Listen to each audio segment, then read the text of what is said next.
नमस्कार दोस्तों, स्वागत है आप सभी का वेक्टर्स के फर्स्ट लेक्चर में। वेक्टर्स बहुत इंपॉर्टेंट टॉपिक होता है फिजिक्स के पॉइंट ऑफ व्यू से। अगर किसी बच्चे को वेक्टर में दिक्कत होती है तो वो 2 साल तक फिजिक्स में तड़पता रहता है, इतना इंपॉर्टेंट टॉपिक होता है। बेसिकली देखा जाए तो वेक्टर एक्चुअली में मैथ्स का टॉपिक है। जो बच्चे मैथ्स लेते हैं उनको 12th क्लास में पूरा का पूरा वेक्टर पढ़ाया जाता है, लेकिन हमको फिजिक्स में भी वेक्टर पढ़ना होता है क्योंकि फिजिक्स में भी कई जगह यूज होता है ये। लेकिन सबसे अच्छी बात यह है कि हमको फिजिक्स में जब वेक्टर हम पढ़ते हैं तो हमको पूरा का पूरा वेक्टर नहीं पढ़ना पड़ता।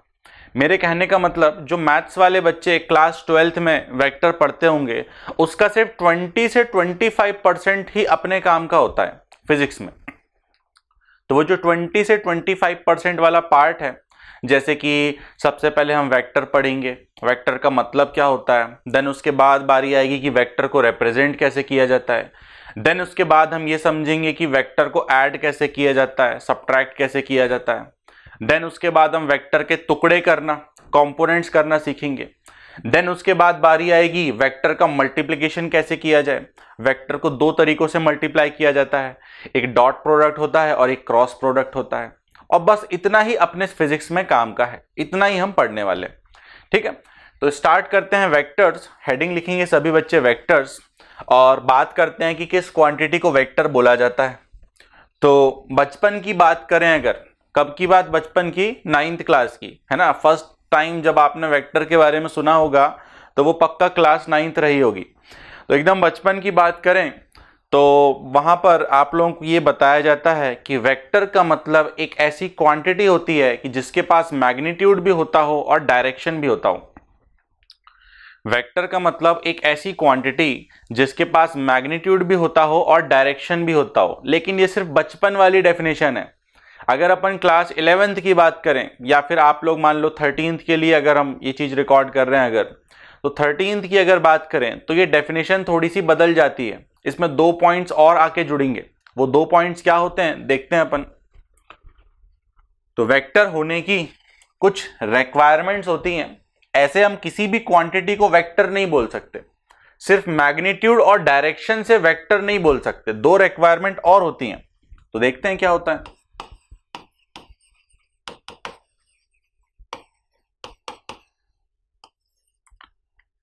देखो भाई, पहली रिक्वायरमेंट तो मैग्नीट्यूड होना चाहिए, इसमें कोई एक्सप्लेन करने की जरूरत नहीं, ये सभी बच्चे जानते हैं। दूसरी रिक्वायरमेंट है डायरेक्शन होना चाहिए।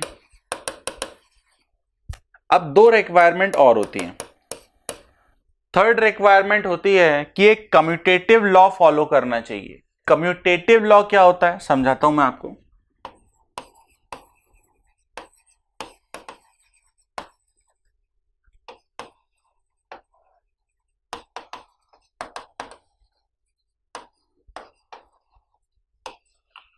कम्यूटेटिव लॉ फॉलो करने का ये मतलब है कि ये लोग कह रहे हैं कि अगर आप वेक्टर a प्लस बी करो और अगर आप वेक्टर b प्लस ए करो तो दोनों सेम आना चाहिए। तो ये होता है a vector should follow commutative law. अब कई बच्चों को ये लग सकता है सर ये क्या नई बात बताई आपने, ये तो होता है। ये बच्चे ऐसा भी सोच सकता है कोई कि 1 प्लस 3 करूंगा तो भी 4 मिलेगा और 3 प्लस 1 करूंगा तो भी 4 मिलेगा। तो ऐसा आप मत सोचो। नॉर्मल अलजेब्रा और वेक्टर अलजेब्रा डिफरेंट होती हैं। ठीक है, तो जो आप डे टू डे लाइफ में 2 और 2 4 कर देते हो, वेक्टर में जरूरी नहीं है कि 2 और 2 4 होता हो। वेक्टर में जरूरी नहीं है कि 1 और 3 4 होता हो, कुछ और भी हो सकता है। तो वेक्टर अलजेब्रा डिफरेंट होती है। इसको रियल लाइफ वाली अलजेब्रा से कंपेयर मत करना। सब्जी भाजी की तरह मत जोड़ देना 1 kilo plus 3 kilo equal to 4 kilo, ऐसे मत कर देना। वेक्टर में वेक्टर की अलजेब्रा थोड़ी सी डिफरेंट होती है, इस वजह से ये पॉइंट अलग से लिखवाया जाता है। तो ये तीसरा पॉइंट हो गया। फिर एक और रिक्वायरमेंट होती है, one more, there is a last requirement,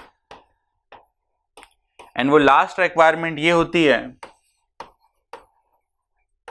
should follow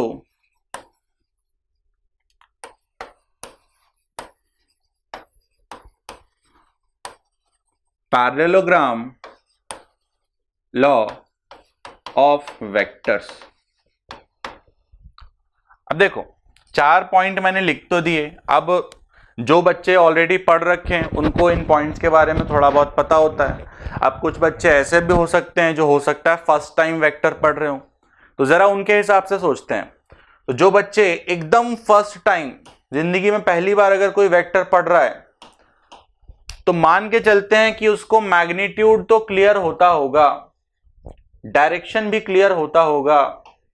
एक एग्जांपल ले लेते हैं, चलो मान लेते हैं लिखा हुआ है कि वेलोसिटी वेक्टर जो है वो है 5 मीटर पर सेकेंड नॉर्थ।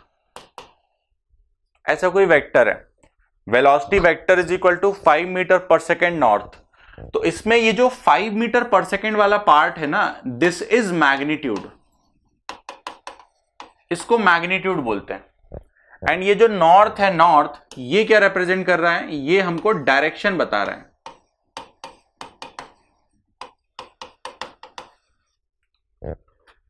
तो यहां पर जो 2 पॉइंट्स हैं, पहला मैग्नीट्यूड होना चाहिए, दूसरा डायरेक्शन होना चाहिए। ये तो मैं मान के चलता हूं अभी सभी बच्चों को क्लियर होगा। उसके बाद तीसरा पॉइंट तो मैंने ऑलरेडी एक्सप्लेन कर दिया। कम्यूटेटिव लॉ का ये मतलब होता है कि a प्लस बी और b प्लस ए सेम होना चाहिए। एंड जो लास्ट पॉइंट है, should follow parallelogram law of vector addition. आगे जाकर एडिशन भी लिखना चाहो तो लिख सकते हो। Should follow parallelogram law of vector addition. तो जो बच्चे एकदम फर्स्ट टाइम पढ़ रहे हैं ना, वो इसकी टेंशन मत लो, आगे आने वाले 40 से 50 मिनट्स में ये भी कवर अप हो जाएगा। ठीक है, ये एक लॉ होता है जो कि वेक्टर्स को ऐड करने में यूज किया जाता है।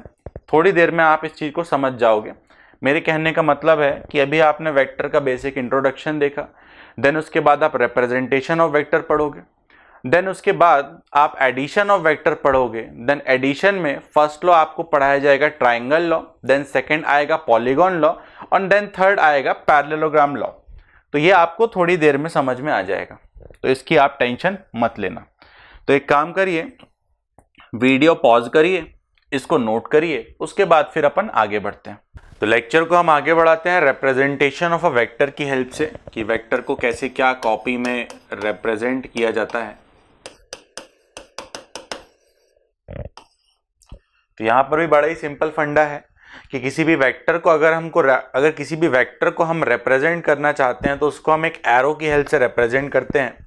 अब एरो की लेंथ क्या होगी और एरो किस डायरेक्शन में पॉइंट करेगा, वो आप एक बहुत ही सिंपल सा एग्जांपल से देख लो। मान लेते हैं कि कोई वेक्टर दिया हुआ था, vector a is equal to 5 centimetre north. अब मान लेते हैं इस वेक्टर को आप रिप्रेजेंट करना चाहते हो डायग्राम बना के। तो सिंपल सा फंडा है, आप एक ना 5 सेंटीमीटर की लेंथ का एक एरो बनाओ जो कि नॉर्थ में पॉइंट करता हो, तो कुछ ऐसा बन जाएगा। ये तो फिर भी मैंने काफी बड़ा बना दिया, 5 सेंटीमीटर से ज्यादा बना दिया, लेकिन वो इसलिए बनाया है ताकि आप लोगों को समझ में आए।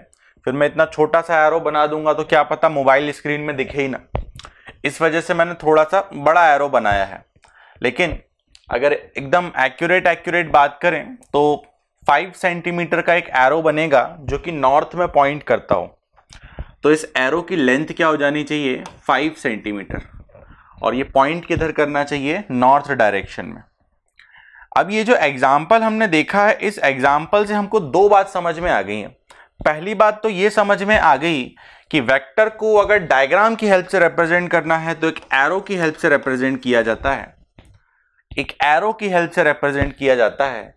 और इस एरो का डायरेक्शन वही होता है जो कि इस वेक्टर का डायरेक्शन होता है। देख सकते हो इस वेक्टर का डायरेक्शन भी नॉर्थ था और इस एरो का डायरेक्शन भी क्या है, नॉर्थ है।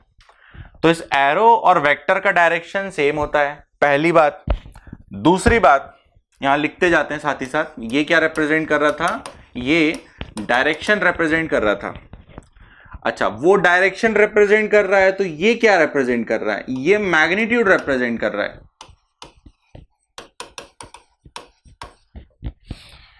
तो पहली बात, जो डायरेक्शन वेक्टर का होगा वही डायरेक्शन एरो का होगा।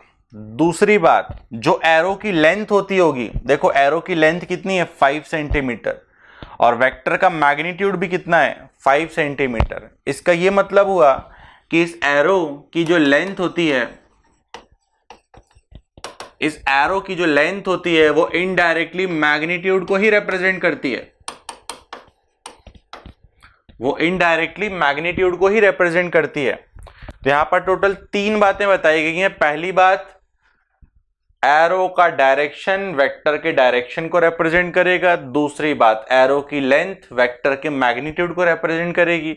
और तीसरी बात, वेक्टर को ऐसा लिखा जाता है, ये जैसे अगर मुझे वेक्टर ए लिखना है तो मैं ऐसा लिखूंगा, अगर मुझे लिखना होता वेक्टर बी तो ऐसा लिखता, वेक्टर सी ऐसा। मतलब इसको सी एरो, बी एरो, ए एरो मत पढ़ना, इसको वेक्टर ए बोलते हैं, इसको वेक्टर बी बोलते हैं, इसको वेक्टर सी बोलते हैं। तो इतना नोट करिए, उसके बाद हम आगे बढ़ते हैं। वीडियो पॉज करके नोट करिएगा। तो लेक्चर को आगे बढ़ाते हैं। एक और छोटी सी बात थी जो कि मैं यहाँ बताना भूल गया था, और वो बात ये है कि अगर ऐसा लिखा हुआ है तो इसको हम पढ़ते हैं वेक्टर ए। अगर ऐसा लिखा होता है तो इसको हम पढ़ते हैं वेक्टर ए। और अगर सिंपली ए लिखा है, मान लो सिंपल सा ऐसा ए लिखा हुआ है, इसके ऊपर एरो नहीं लगा, तो इसको हम पढ़ते हैं मैग्नीट्यूड ऑफ ए। और कभी कभी किसी किसी किताब में मैग्नीट्यूड ऑफ ए को ऐसे भी लिखा जाता है। तो मैग्नीट्यूड लिखने के 2 तरीके होते हैं।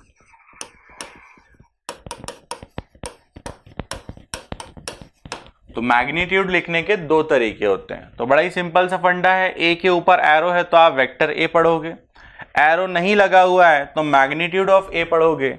और अगर ऐसा लिखा हुआ है मॉड ए, ये मॉड का साइन होता है, मॉड ए लिखा हुआ है तो भी आप क्या पढ़ोगे, मैग्नीट्यूड ऑफ ए पढ़ोगे।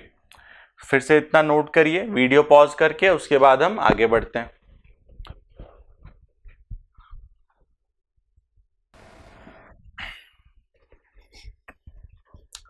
इसके बाद हम पढ़ने जा रहे हैं multiplication of a vector by a scalar. मतलब कि अगर किसी वेक्टर को किसी स्केलर से, अगर किसी वेक्टर को किसी स्केलर से या फिर किसी कांस्टेंट नंबर से अगर मल्टीप्लाई कर दिया जाए तो क्या होता है। तो देखते हैं। देखो बहुत सिंपल सी चीज है। एग्जाम्पल नंबर 1, सिर्फ डायग्राम की बात करेंगे यहां पर, we are not talking about the actual value, सिर्फ डायग्राम से रिप्रेजेंट कर रहे हैं, उसी से सब कुछ अपने आप क्लियर हो जाएगा। तो एग्जाम्पल नंबर 1 कहता है कि अगर वेक्टर ए ऐसा था, अगर वेक्टर ए ऐसा था, किधर पॉइंट कर रहा है ये, ईस्ट में पॉइंट कर रहा है। तो अगर वेक्टर ए ऐसा था तो जो वेक्टर 3a होता होगा वो भी ऐसा ही होता होगा, बस जो इसका मैग्नीट्यूड होता होगा वो 3 टाइम्स हो जाता होगा। मैग्नीट्यूड 3 टाइम्स का मतलब जो लेंथ होती होगी वो 3 टाइम्स हो जाती होगी, ऐसा कुछ।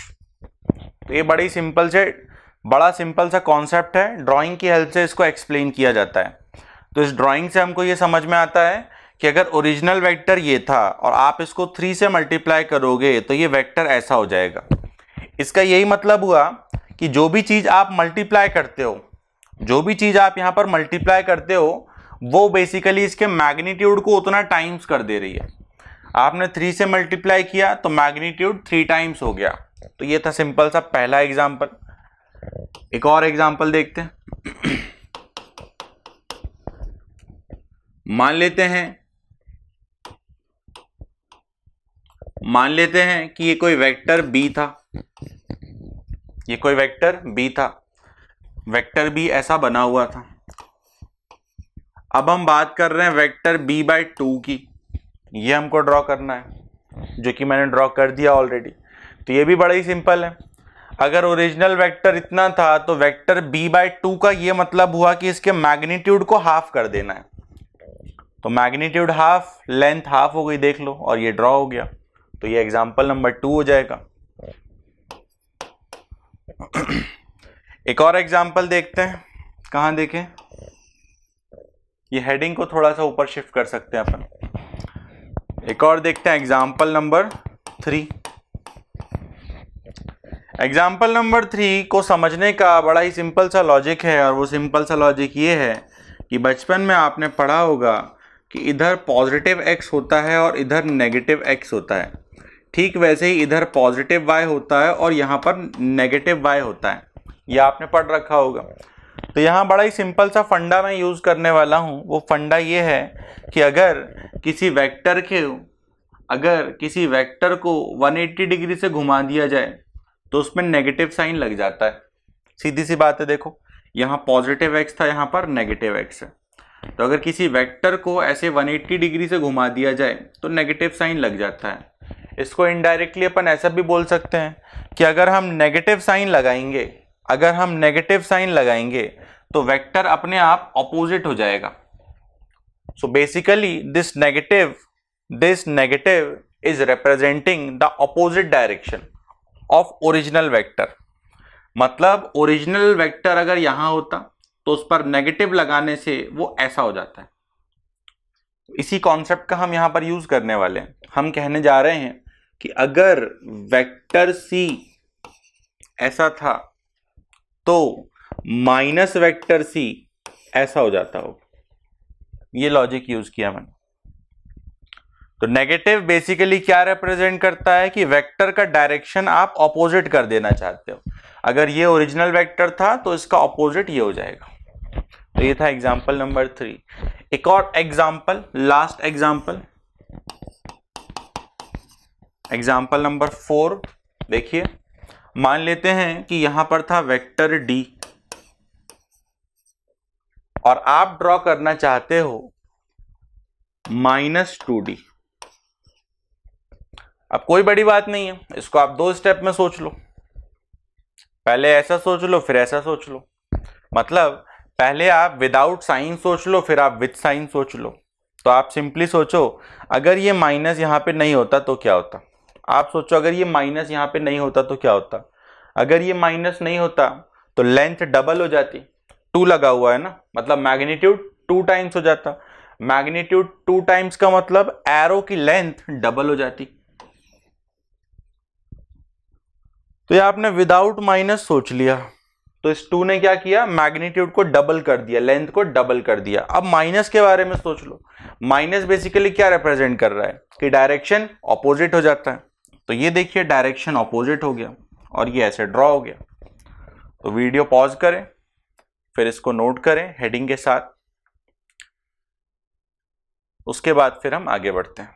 इसके बाद फिर हम नेक्स्ट इंपॉर्टेंट पॉइंट की तरफ बढ़ते हैं। और नेक्स्ट इंपॉर्टेंट पॉइंट ये है कि अगर 2 वेक्टर्स आपको दिए हुए हैं, अगर 2 वेक्टर का डायग्राम आपको दिया हुआ है ना, ये एंगल कई बार आएगा आपके सामने। फिलहाल मैं यहाँ पर सिर्फ और सिर्फ ड्राइंग की बात कर रहा हूँ। मैं एंगल के कैलकुलेशन की बात नहीं कर रहा। मैं ये नहीं कह रहा कि एंगल कैलकुलेट कैसे करते हैं। मैं यहाँ सिर्फ ड्राइंग की बात कर रहा हूँ।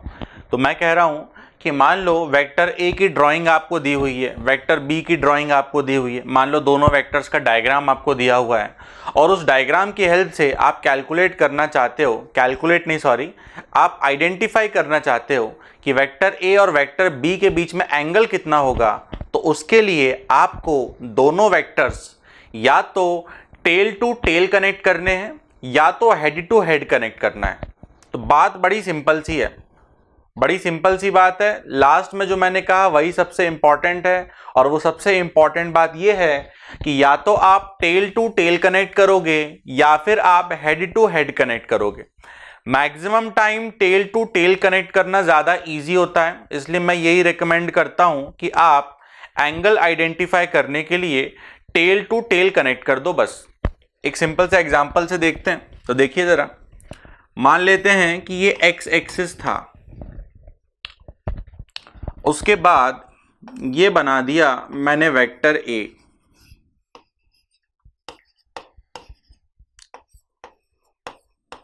ऐसा कुछ, और यहां कहीं पर बना दिया मैंने वेक्टर बी।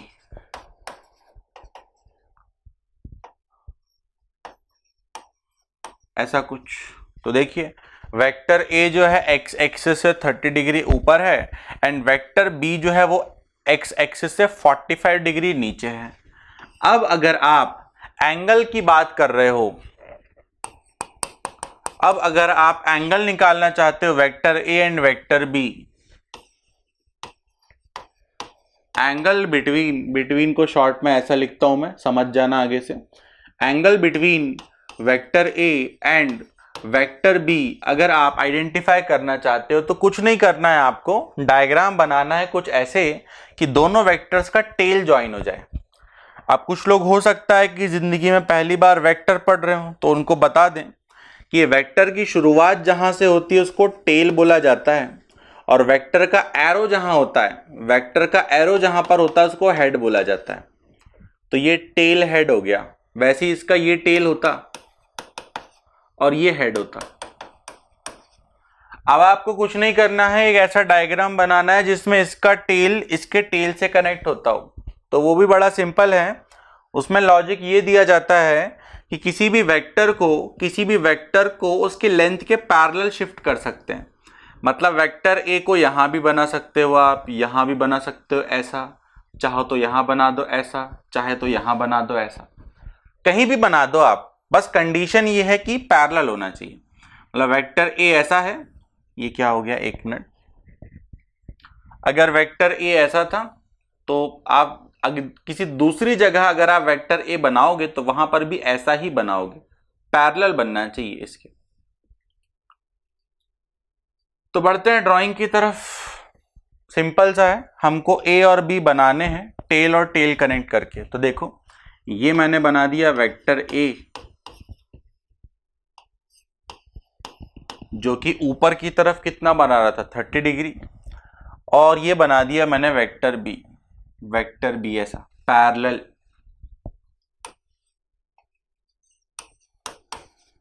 और ये कितना बना रहा था, ये बना रहा था नीचे की तरफ 45 डिग्री। तो ए और बी के बीच में एंगल कितना हो जाएगा, 30 + 45 मतलब कि 75 डिग्री। तो बड़ा ही सिंपल सा लॉजिक है। बस यहाँ पर आपको दो बातें ध्यान रखनी। पहली बात ये कि टेल टू टेल कनेक्ट होना चाहिए, और दूसरी बात ये जब आप ऐसा डायग्राम बना रहे हो तो वेक्टर्स की आपको पैरेलल शिफ्टिंग करनी है। मतलब इसका ए और ओरिजिनल क्वेश्चन का A must be parallel, and solution का बी एंड ओरिजिनल क्वेश्चन का बी मस्ट बी पैरेलल, ऐसा। तो वीडियो पॉज करें, इसको नोट करें, उसके बाद फिर हम आगे बढ़ते हैं। तो लेक्चर को आगे बढ़ाते हैं और अब हम बात करने जा रहे हैं कि अगर दो वेक्टर्स आपको दिए हों तो उनको ऐड कैसे किया जाता है, कि दो वेक्टर्स का एडिशन कैसे किया जाता है। अगेन यहाँ पर मैं दो स्टेप्स में बात करूँगा। पहले मैं आपको ट्राइंगल लॉ एक्सप्लेन कर रहा हूँ कि वेक्टर एडिशन के लिए ट्राइंगल लॉ कैसे यूज़ करते हैं। ट्राइंगल लॉ के बाद हम आपको पॉलीगॉन लॉ भी एक्सप्लेन कर देंगे, जिसकी कभी ज़रूरत नहीं पड़ती, फिर भी एक्सप्लेन कर देंगे। देन उसके बाद हम आएंगे पैरेललोग्राम लॉ में, जिसकी बात मैंने लेक्चर के स्टार्टिंग में की थी। अब बात कुछ ऐसी है कि ट्राइंगल लॉ और पॉलीगॉन लॉ से कभी भी कैलकुलेशन नहीं किया जाता। ट्राइंगल लॉ और पॉलीगॉन लॉ से सिर्फ ड्राइंग की जाती है। मतलब आपको कुछ ऐसा क्वेश्चन आएगा कि वेक्टर ए की ड्राइंग अगर गिवन है, वेक्टर बी की ड्राइंग अगर गिवन है, तो वेक्टर ए प्लस बी की क्या ड्राइंग होगी। तो सिर्फ और सिर्फ डायग्राम की अगर बात करनी है तो ट्राइंगल लॉ यूज करते हैं, डायग्राम की बात करनी है तो पॉलीगॉन लॉ यूज करते हैं। लेकिन अगर एग्जैक्ट वैल्यू कैलकुलेट करनी है कि vector A plus vector B की एग्जैक्ट वैल्यू क्या होती होगी, देन हम पैरेललोग्राम लॉ का फॉर्मूला यूज करते हैं। तो जो भी मैं कह रहा हूं आपको धीरे धीरे समझ में आएगा। सबसे पहले मैं बात कर रहा हूं triangle law of vector addition की। तो ट्राइंगल लॉ क्या कहता है समझते हैं। ट्राइंगल लॉ कहता है, मान लेते हैं दुनिया के किसी कोने में ऐसा पड़ा हुआ था वेक्टर ए, और दुनिया के किसी दूसरे कोने में पड़ा हुआ था ऐसा वेक्टर बी, और आप पता करना चाहते हो वेक्टर ए प्लस बी। तो ट्राइंगल लॉ कहता है, ट्राइंगल लॉ में दो स्टेप्स होते हैं। तो ट्राइंगल लॉ का पहला स्टेप कहता है कि इस डायग्राम को आप फिर से बनाइए, और इस डायग्राम को आप फिर से बनाइए कुछ इस तरीके से कि पहले वेक्टर का हेड दूसरे वेक्टर के टेल से जाके कनेक्ट होता हो। तो ये इसका स्टेप नंबर 1 होता है। स्टेप नंबर 1 कहता है कि डायग्राम को आप फिर से बनाइए सो दैट फर्स्ट वेक्टर का हेड जो है वो सेकेंड वेक्टर के टेल से जाके मिल जाए। अब फर्स्ट और सेकंड आप किसी को भी मान सकते हो, आप इसको फर्स्ट उसको सेकंड बोल सकते हो, या फिर उसको फर्स्ट इसको सेकंड बोल सकते हो, कोई फर्क नहीं पड़ता, डायग्राम सेम रहता है। तो मैं क्या काम करने जा रहा हूं, मैं इसको फर्स्ट मान रहा हूं, उसको सेकंड मान रहा हूं। तो step number 1, redraw using head tail combination. तो स्टेप नंबर 1 कहता है इस डायग्राम को फिर से बनाइए, एक का हेड दूसरे के टेल के साथ जुड़ना चाहिए। तो देखो कोई बड़ी बात नहीं, हमने डायग्राम बना दिया। ये रहा वेक्टर ए और ये रहा वेक्टर बी। देख सकते हो वेक्टर बी का जो टेल है वो वेक्टर ए के हेड से जुड़ा हुआ है। तो ये इसका स्टेप नंबर 1 हो गया। देन स्टेप नंबर 2 आता है इसमें। स्टेप नंबर टू के आगे कुछ नहीं है। स्टेप नंबर 2 में आपको आंसर मिल जाएगा। स्टेप नंबर 2 कहता है कि स्टार्टिंग, पहले इंग्लिश में बोल रहा हूं फिर हिंदी में भी बोल दूंगा। स्टेप नंबर 2 कहता है starting from the tail of first vector, गलत हो गई थोड़ी इंग्लिश, फिर से बोलते हैं।